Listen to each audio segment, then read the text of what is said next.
going on, everyone? It is currently Monday, November 11th, 2019, and this is the 17th installment, I believe, of the Five Starr Wrestling Report news discussion. If you are tuning into this show for the first time, welcome. And if you are tuning into this show and would like to stay updated and posted on all future FSWR content, do yourselves a favor and, do this channel a favor. Click that subscribe button and make sure you click the bell icon to keep updated on all FSWR uploads. We have a Monday and Friday edition to this channel each week. Monday's video is the news bulletin portion of the channel where we look at the previous week's wrestling news topics and go over them in great detail. And Friday's video is the edition where we take a look at NWA Power, AEW Dynamite, and NXT TV for the week, otherwise known as the Friday Review Series edition.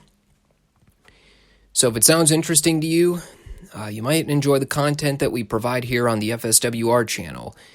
New channel with new opportunities to grow, so don't be afraid to give feedback too. This is a casual wrestling channel, so do not think that I am a professional at this by any stretch. It took me years to figure out how to actually record something with good audio quality. Anyway, I've got a lot to talk about, so let's get going, shall we? By the way, happy Veterans Day to anybody out there celebrating.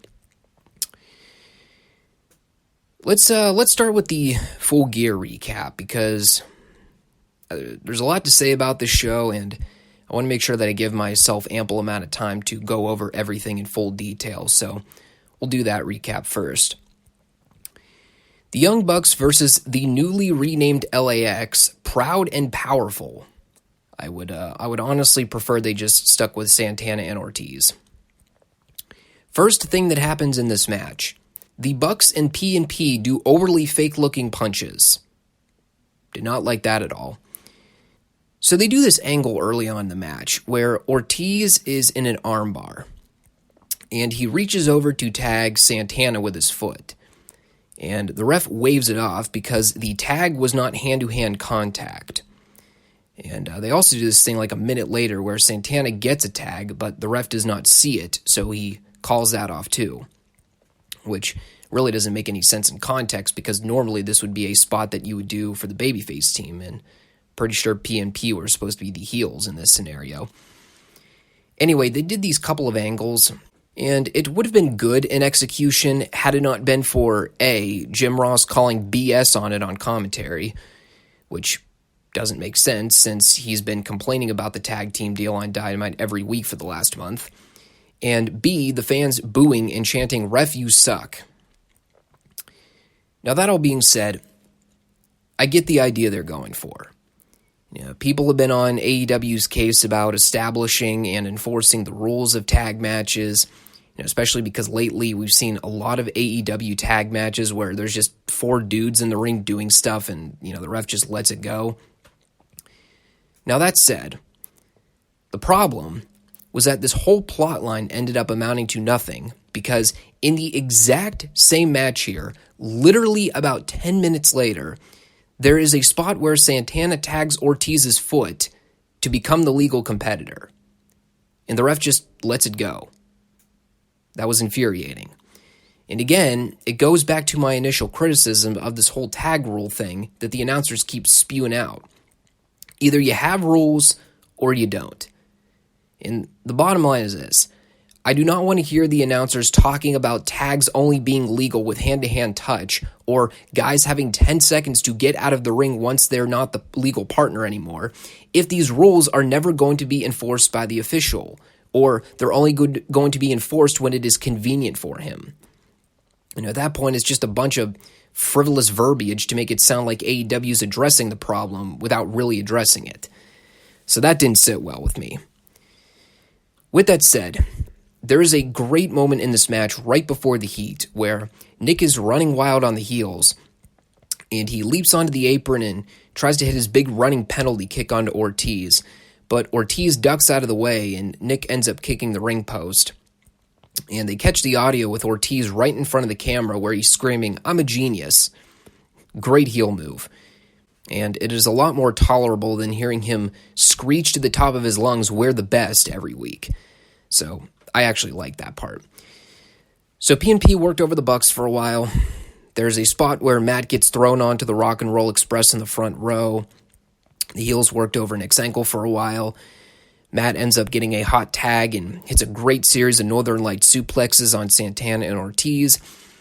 There's a cool part about 3/4 of the way through where Matt gets taken out momentarily and Nick gets in the ring on a 2-on-1 disadvantage and still selling the ankle. He spits his gum at Santana, to which Santana responds by putting the gum in his mouth and spinning it back out at Nick like a minute later. That was pretty cool and gross. I was not a fan of Nick no-selling his ankles so that he could do a bunch of spin kicks to the heels. That was dumb. Anyway, Matt ends up getting posted on the outside. Santana gives him a kick to the face, and then PNP hit the street sweeper on Nick to get the clean win. And after the bell, the heels beat down the Bucks. Sammy Guevara comes out and pulls out a loaded sock to use on the faces, but the Rock and Roll Express end up coming in and taking out the heels. And then at age 63, Ricky Morton hits the ring, and he proceeds to hit an assisted Canadian Destroyer and a suicide tope onto the heels, which got one of the biggest reactions of the entire night by far. So yes, let that be noted, everyone. Ricky Morton performed 2 wrestling moves, one of which was almost botched entirely, and he still managed to get a bigger reaction than anything the Bucks and PNP did in this entire match.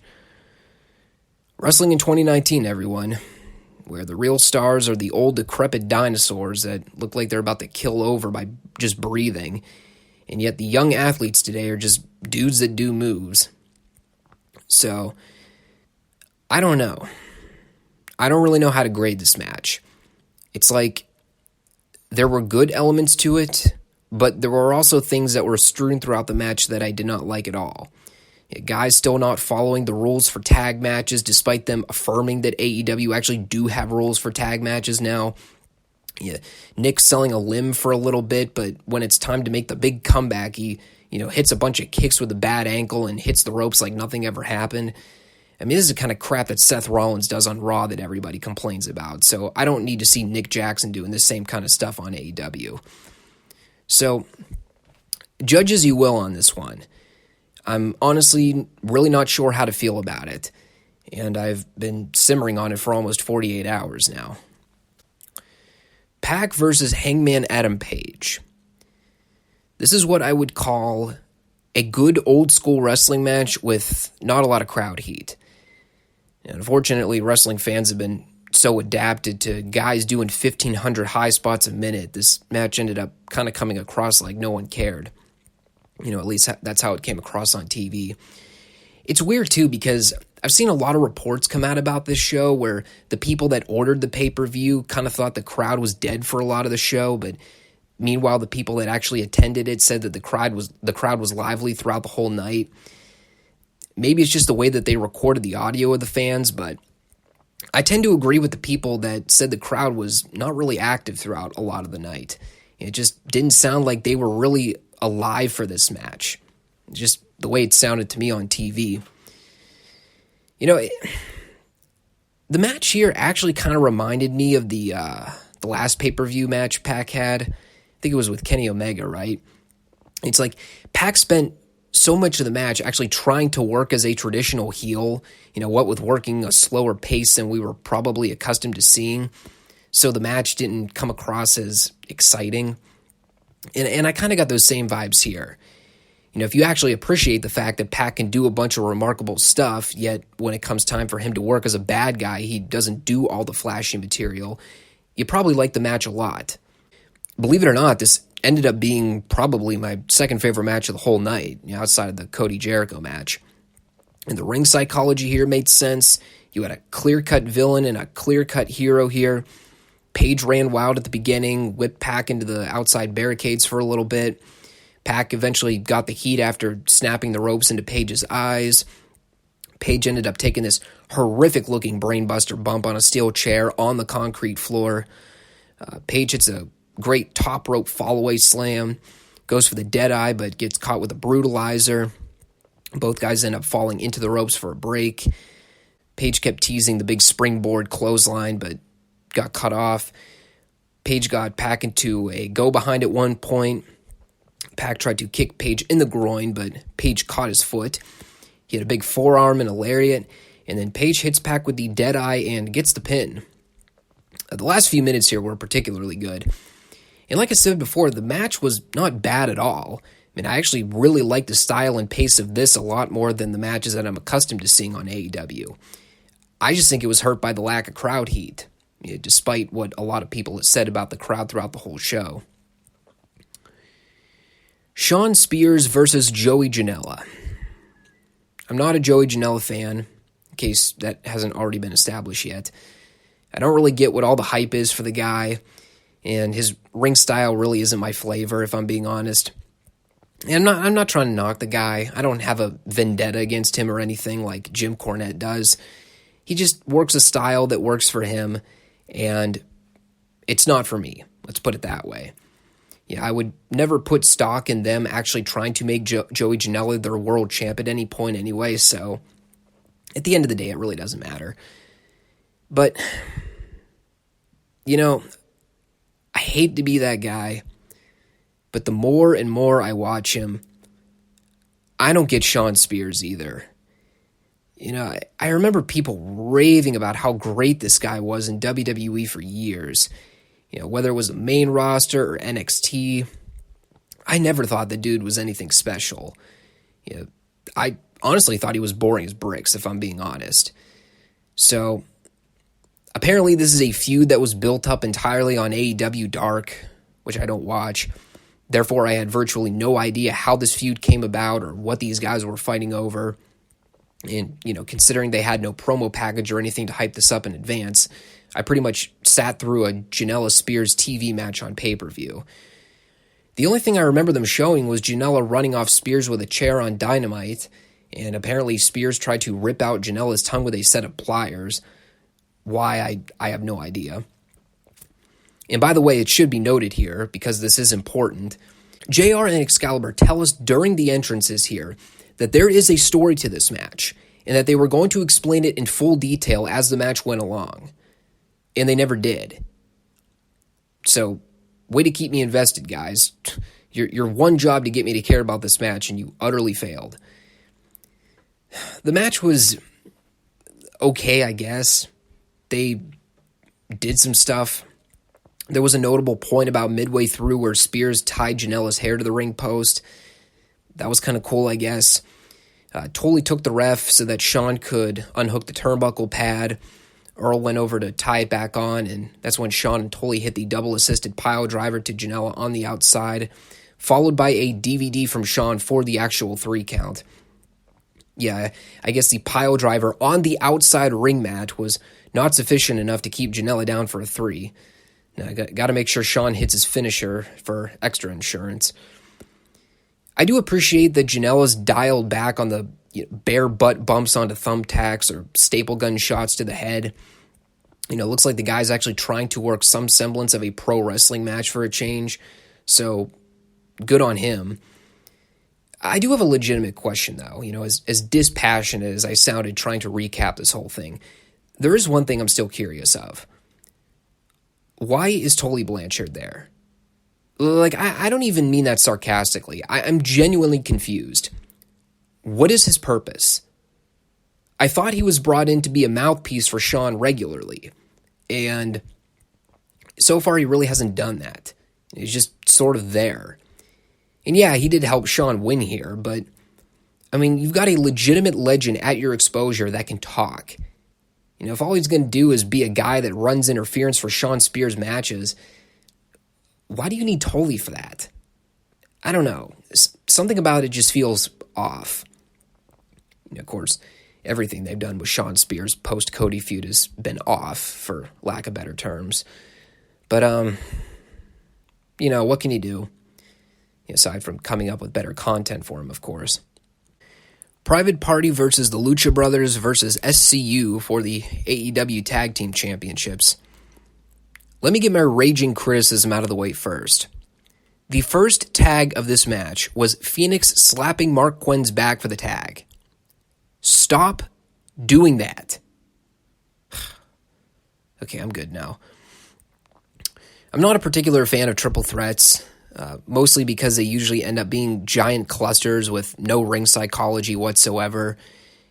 In comparison to a lot of multi-man matches I've seen in recent memory, both from AEW and WWE, this one was actually quite tame by comparison. By the way, this is not important at all, but I decided to write this down just for the sheer lunacy of it. There was a point in this match where Scorpio gets a tag, and JR asks, who's hotter in AEW right now than Scorpio Sky? To which I proceeded to write down the following list of names. In no particular order, I read these off. Chris Jericho, Cody, the Young Bucks, Kenny Omega, Jon Moxley, Riho, Britt Baker, Orange Cassidy. Oh, and let's not forget, the two most over guys in this match by a wide margin, the Lucha Brothers.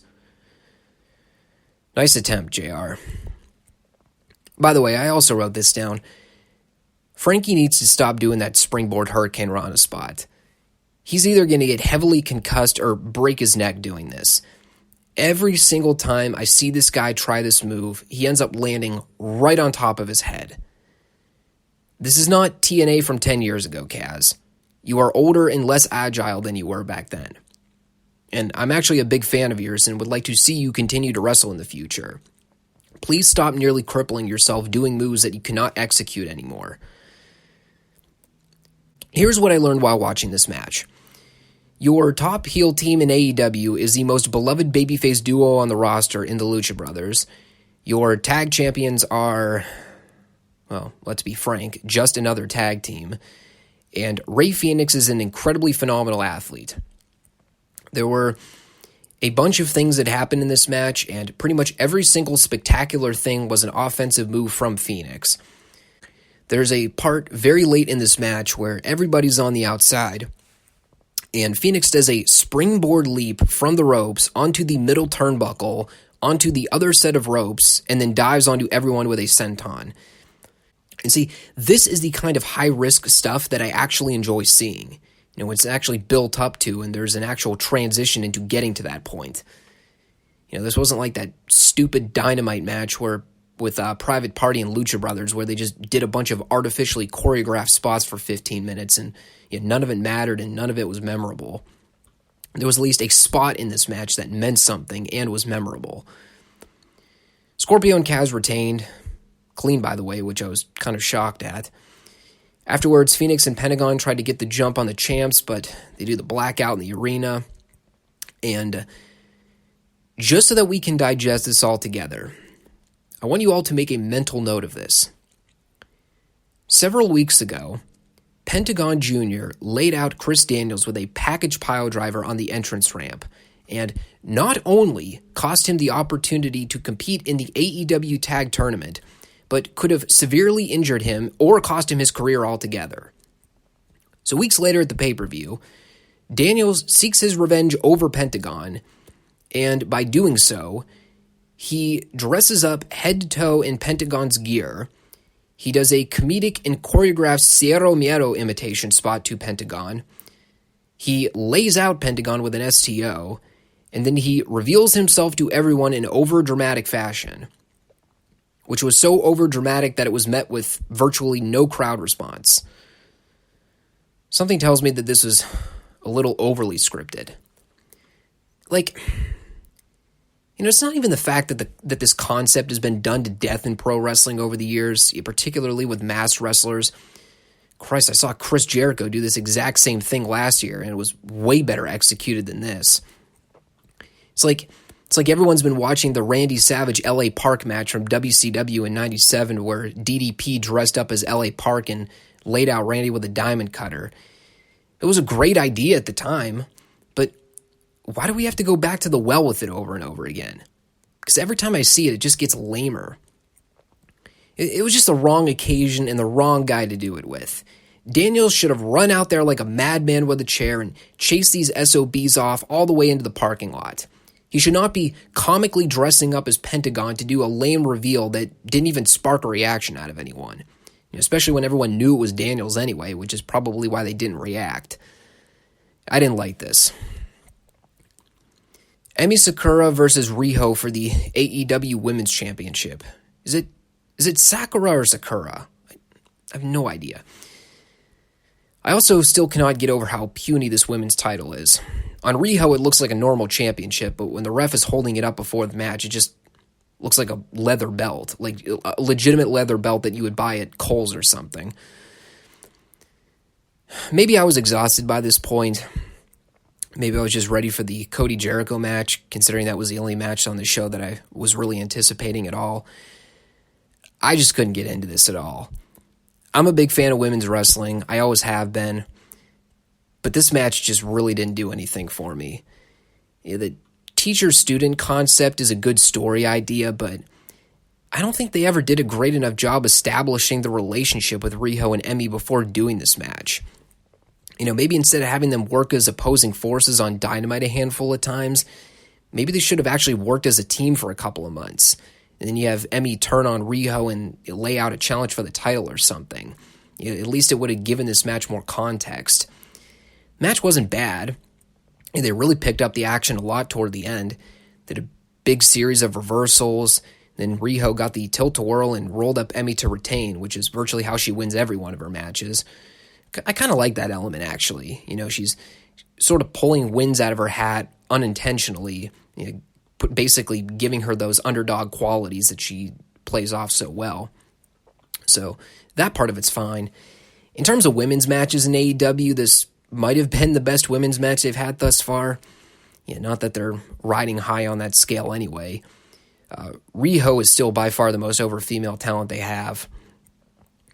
I guess I'm just still waiting for them to really do something captivating with their women's division, because I still maintain that NXT's women's roster has a lot more compelling feuds and stories going on right now.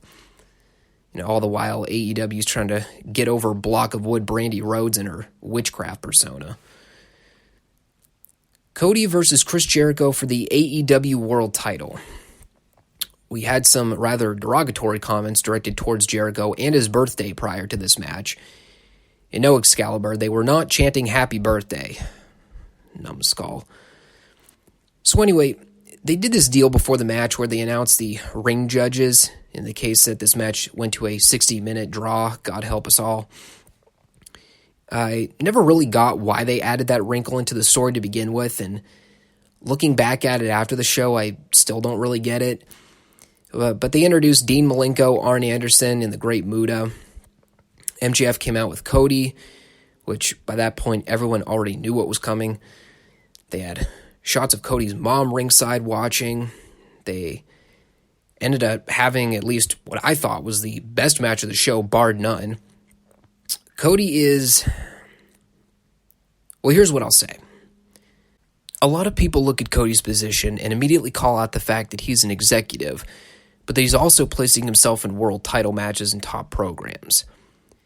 And while I understand the criticism, and while it has a lot of Jeff Jarrett TNA elements, wherein it comes across as a mid-card guy just putting himself in main event positions with top guys simply based on the fact that he has that kind of power play ability, I cannot deny the fact that when it comes to Cody's matches in AEW, he always ends up putting together some of the most memorable matches and memorable parts of the shows. His matches are always well structured. His ability to tell a story from start to finish works tremendously, and he really sells everything he does to near perfection. When Cody's working a pay-per-view match, it feels like a big deal because it's presented like a big deal. And whether you chalk that up to him going out of his way to intentionally present himself that way or not, the bottom line is that Cody's matches always have that big fight feel. I loved virtually everything they did in this match. Obviously, the big notable spot that everyone's talking about is the deal where Cody tries to do the Undertaker dive over the top rope onto Jericho on the ramp. But Jericho moves and Cody lands basically eye/forehead first on the ramp. Gets his massive cut opened up above his eye. He's bleeding like a faucet. And medical staff go over with a towel and try to check on him. Jericho just beats and beats and beats on Cody forever. There's a spot later on where Jericho goes outside and starts mocking Cody's mom. She gives him this wicked slap to the face, which somehow Aubrey Edwards either did not see or completely ignored. Either way, it was not a DQ. Cody made this great comeback, fired on all cylinders. He eventually tries to go up top for the Hurricane Rana, but Jericho catches him in the walls of Jericho. Cody gets a break. They did a couple more things for a while. Jake Hager ends up getting ejected from ringside, to which Jake responds by punching MJF in the mouth ringside after laughing at him. There was a slapstick element to this that was very Three Stooge-esque, and I still cannot tell if that's a good thing or a bad thing. Eventually, Jericho locks in the Lion Tamer again on Cody, but this time MJF has a towel out on the outside, and he's begging and pleading for Cody to get out of the hold. Cody's basically unconscious by this point, so MJF eventually just throws in the towel, and Aubrey Edwards calls for the bell, and Jericho retains. And Cody is now shunned from ever wrestling for the AEW World title again, as per their stipulations of this match, or at least until they find some loophole to give Cody another rematch, at which point I will be calling out AEW for going back on stipulations. So, after the bell, the heels come out with Jericho. He pops open a good old-fashioned of the bubbly. They're all celebrating at the top of the ramp, at which point MJF gets in the ring and gets down on his knees to apologize to Cody. He's practically in tears. Cody's contemplating the whole ordeal.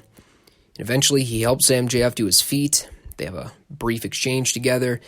And then MJF kicks Cody in the groin and lays him out, to which MJF proceeds to put on the best villain smirk in the entire world, which will be a GIF guaranteed in the next week. He leaves, and there's a plant that tosses a beer at MJF's head, which MJF completely no-sells and laughs at. And, well, there you go. The evident heel turn of Maxwell Jacob Friedman has now been made official. And hopefully the next time we see this man on television, he will be given at least 5 to 10 minutes of promo time so that we can actually see this man's greatness shine through the camera as the hypothetical bad guy, of course. Kenny Omega versus Jon Moxley in a lights-out match. I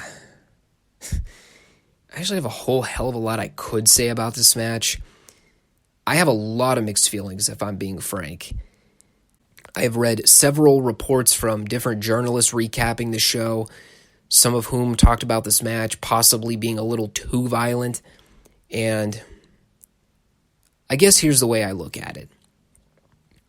If you were going to do a match like this, I at least appreciated that AEW did not have multiple versions of this match on this show.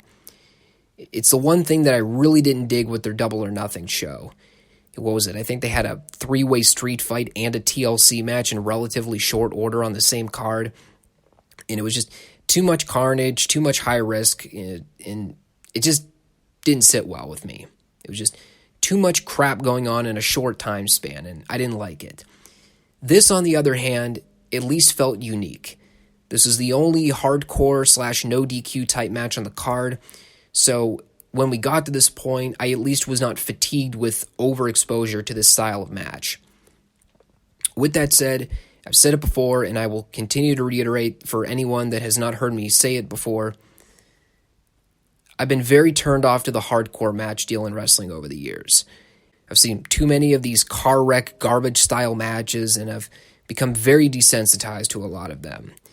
And I've also been critical of them because I do not like seeing wrestlers, particularly young talented wrestlers with career mileage, shorten said careers by doing dumb, unnecessary damage to their bodies.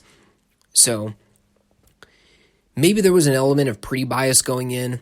I was already kind of turned off by the idea of this being a street fight type match anyway, so it probably was not going to sit well with me anyway they did it. And looking back afterwards, I will say this. My problem with it was not that the match was too extreme. My problem is that it was too extreme for too long. I mean, what did this thing go? I have it written down here. What did I write down? 40 minutes. Almost 40 minutes this match went. And when I look at all the crap they did in this match, when I look at all the spots, all the weapon shots, and all the opportunities for them to put this match to a close, they just kept going. And I'm sitting there. I'm becoming increasingly infuriated by this never-ending ordeal. Finally, they do this spot late in the match where Omega calls for the Bucks and Hangman Page to bring out the barbed wire contraption, as my notes read here. And Moxley ends up giving Omega this vertical suplex right on top of this 20 by 20 feet flatbed of barbed wire. And they bring out the medical staff and the refs to come in and pull them out of the barbed wire. They kept fighting. They kept brawling. They kept bumping. And eventually I just said, that's it. I'm done with this match. I'm going to bed. And that's where I left it. As soon as Omega and Moxley were pulled from the barbed wire bedding, and it was merely used as transitional material for them to continue to do another 10 minutes of unnecessary garbage, I tapped out, man. I had enough. You want to know what really sucks the most about this? Talk a lot about making an impression and having memorable moments in matches. And while this match had memorable moments, probably some of the more notable and memorable moments of the entire show, I don't think they were for the right reasons. This actually reminded me very much of that Adam Cole, Johnny Gargano 2 out of 3 falls match earlier this year. The second one they had, not the first one. Where it's like, they came off those 2 fantastic matches at first, and their third match, they did a bunch of stuff, and it ended up being overkill. And the culmination to the feud just felt very unsettled. The story of the match never jived with the story of the rivalry, and instead of it being this big climax in the end, it sort of just tapered off without proper resolution. And that's really how I felt about this match. I'm honestly not sure I am still sold on what exactly these guys' beef is with each other. I remember Moxley debuted and laid out Omega, but after that point, the whole feud was pretty much Omega beats up Moxley and Moxley beats up Omega. And that was pretty much it. It was, I hate you, let's fight. And I think this feud really lost a lot of steam after the MRSA infection deal with Moxley's elbow. The only thing I can think now is that Moxley's next in line for title contention. Maybe a possible feud with Hangman Page in the future, which I think would be pretty cool. It does leave them with the opportunity to wrap up the Pac Omega program and have Omega get that big win over Pac that he's been needing for a while. But man, it's unfortunate because for as much stuff as these guys did in this match, this was honestly the one match on the show that I really had nothing to say after turning it off. I mean, I'll just read you my notes in sum because it's really not a lot. This is verbatim, everything that I wrote down here. Mox and Omega hit each other with stuff. Mox and Omega slice each other open with barbed wire brooms and bats, completely ludicrous and unnecessary. Omega just brought in a board with mousetraps attached to it. Comedic, but I don't think it was supposed to be. Omega takes a flip bump on the mousetrap board. Execution fell flat. Omega brings in a bag of broken glass. Omega and Moxley roll around and take bumps in the glass. Stupid. Whatever happened to the illusion of guys getting hurt in wrestling without them actually getting hurt? By the way, that's a direct quote taken from my notes. More garbage, more crap. Bucks and Hangman Page are out to break out a giant barbed wire flatbed thing. Both take massive bump through barbed wire. Match is still not over yet.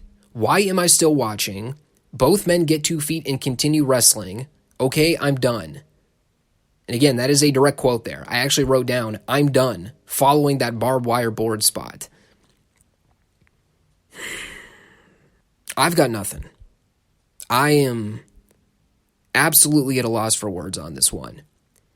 At no point during this match was I ever given the impression that these guys really hate each other. At no point did I ever believe that what I was watching was an unsanctioned blood feud. It was just two guys having a 2019 version of a hardcore street fight. And truth be told, for as much damage and as much crap as these guys put themselves through here, in the end, I don't think it was worth it, man. So there you go. Those are my thoughts on Full Gear. I really don't know what to make of the show overall. Maybe part of the problem was that my sleep schedule this weekend got completely fouled up. What with having a 3 a.m. truck to unload at work, plus having to wake up the next morning for an 11-hour shift the following Sunday morning. I don't even think I got to bed until 2 a.m. on Sunday morning. I was already exhausted and somewhat irritable going into the pay-per-view anyway. As the pay-per-view kept going and going, and we get this 40-minute main event. I was very antsy watching this show, and I think that's the best way I can describe my overall feeling. I was impatient, I was anxious, and I just really wanted the thing to be over by the time we got to the main event. And it really sucks because I don't think there were any horrible matches on the show. There were a couple clunkers and some minor things within the matches that I didn't like, but it wasn't like Hell in a Cell main event level bad. It was just a show with one very good match, a couple solid ones, and a bunch of stuff in between that I could honestly give or take. Worth a $50 purchase? For my money, no, especially with how conservative I am with my purchases. Unpopular opinion? Probably, but hey, I know what I like. And while there wasn't anything on the show that gravely offended my viewing experience, give or take the couple things that they did in the main event, I don't think there was enough on this show to satisfy that conventional pay-per-view price they were charging. All right. I've got a little bit of follow-up that I wanted to touch on regarding the Saudi Arabia situation.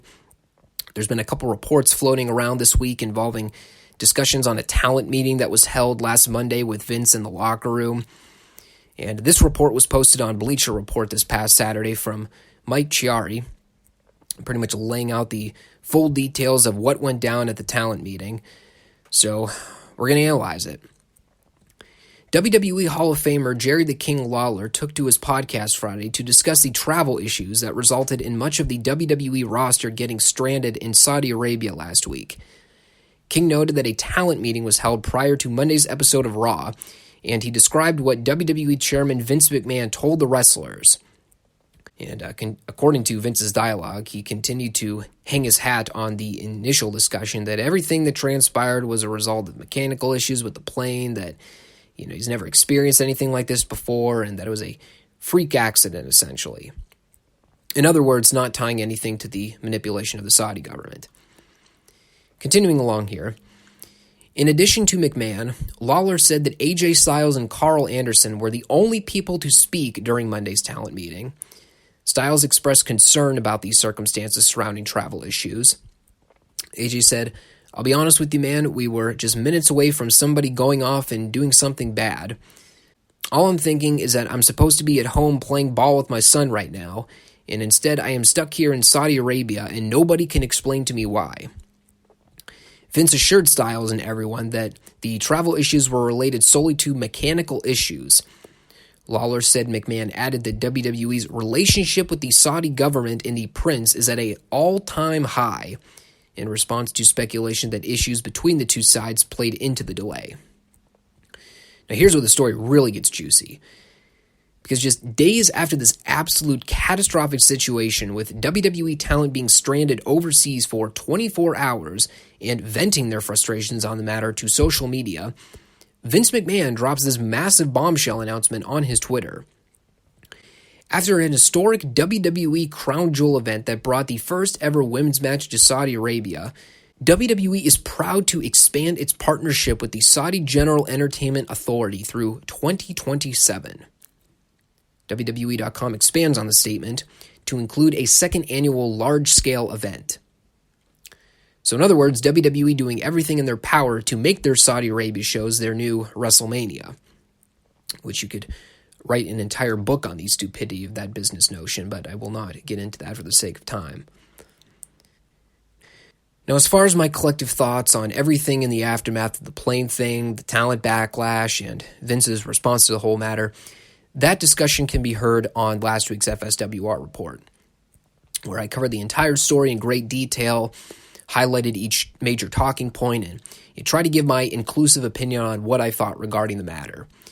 And if you listen to that discussion, you'll recall that I said that the story follow-up is going to be very intriguing, especially in the sense that I was curious as to how the talent would respond to this. Was somebody going to step up and be that locker room leader that, who was it? I think it was Luke Gallows was talking about on Twitter, which just goes to show you how much of a leader and role model Luke Gallows is. Well, with not speaking up during the talent meeting before Raw last Monday night, but relying on somebody else to do so. There's a real leader right there. But I even made crystal clear in my recap. I said, is somebody going to step up and try to challenge Vince on the Saudi Arabia partnership deal? Or were they all just going to be corporate sheep about it and keep their mouths wired shut, as I anticipated? And judging how in the pool of 170 plus talents, there were allegedly two men that spoke up on this. Well, I guess I rest my case then. And not only did the talent stay completely silent during Vince's spiel regarding the plane malfunctions, but not a single talent had anything to say when it was announced that they were expanding the partnership deal through 2027. Now again, I want to ensure that I'm not insinuating any false allegations here. At no point during last week's show, nor at any point now, am I declaring with 100% certainty that what happened post-show was a result of the Saudi prince Mohammed bin Salman withholding the WWE talent and preventing them from returning back to the States. I do think the surrounding circumstances are a little suspect, shall we say. The fact that Vince cut the live feed of Saudi Arabia's airing of the live event to the public because the Saudi government hadn't paid the network for their shared broadcast deal.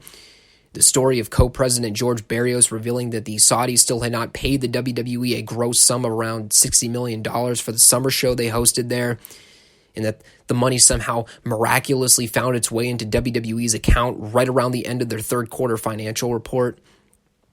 And now it would seem that Vince is trying to save face and pretend like everything's back to normal.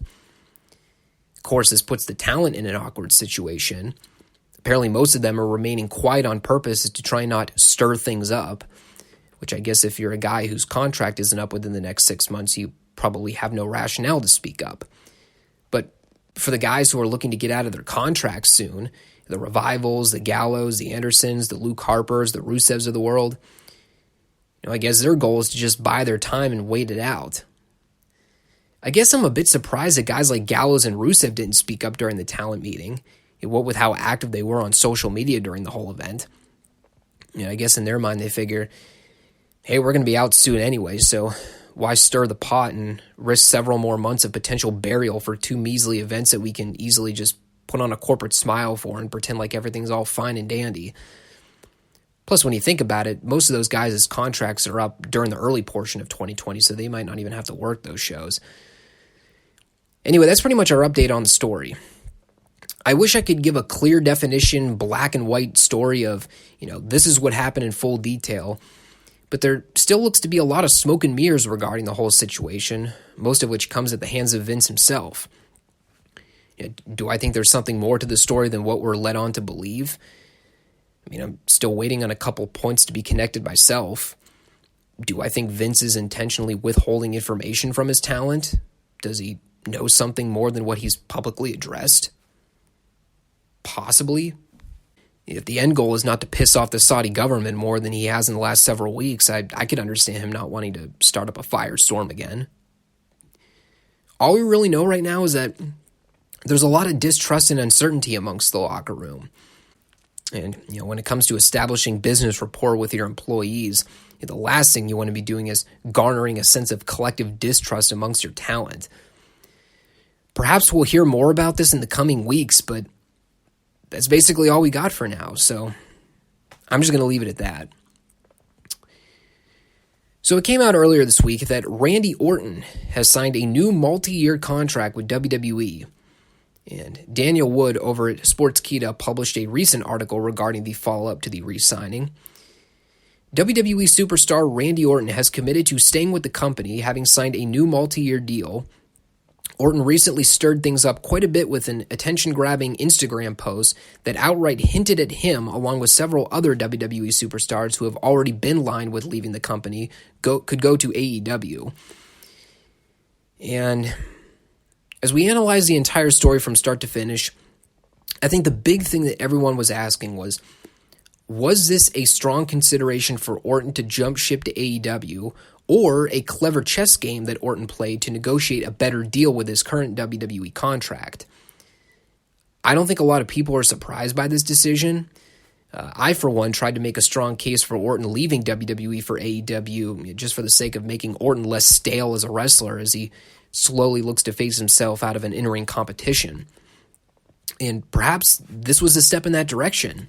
Apparently, the contract is a 5-year expansion set to expire in 2024.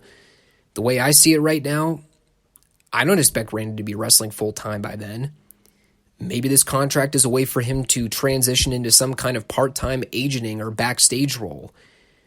Yeah, I don't know how passionate Randy would be about teaching talents the roadmaps to laying out matches, but it is a very lucrative multi-million-dollar contract he's working with now, so maybe he's open to anything. I would say that this announcement sparked a bit of a mundane reaction from me. Aside from the fact that Orton's been very stale for years in WWE, and I don't really see a lot left for him to do as an on-screen talent, I was also kind of hoping that maybe the idea of seeing him show up in AEW would spark a new bit of life for the Randy Orton character in wrestling. And plus, when you figured that the idea of Orton showing up on AEW programming would instantly bring in more viewers to the show, it always just felt like a win-win for Orton to jump ship and, I don't know, maybe rejuvenate his career a little bit. But what's done is done. Orton's not going anywhere anytime soon. I made a note a couple weeks back that Randy Orton has basically been a WWE guy through and through, and despite your reaction to the re-signing, you can't argue that Orton didn't get what he wanted and then some. That's for damn sure. All right, very quickly before we wrap things up here, I do want to mention this. There was a tragic death in the wrestling community this past weekend, and the story comes to us over at eWrestling News. The article was published around 7 a.m. this morning. Independent wrestler Matt Travis tragically passed away over the weekend. According to a report from PW Insider, Travis died after being hit by a dump truck driver while riding his bike on a bike path in East Harlem in New York City. According to a local media, the dump truck driver was trying to make an illegal left turn when the accident occurred. Travis was rushed to the hospital after being hit. He was pronounced dead when he got there. The New York State Police are investigating the accident. Travis was only 25 years old. He's 2 years older than me. So that kind of really hit me hard there.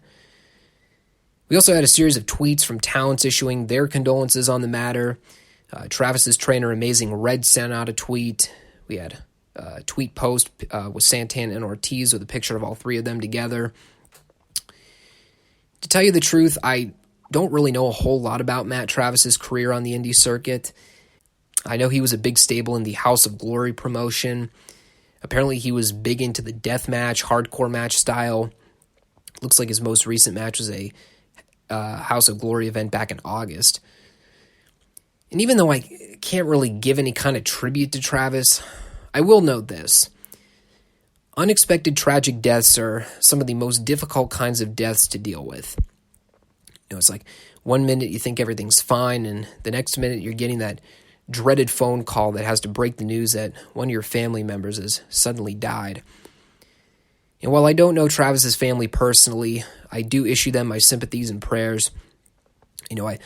I know prayer and culture today is sort of frowned upon by particular groups, but if you do have a strong religious faith or a religious background, I strongly encourage you to pray for Matt Travis and Travis's family and friends.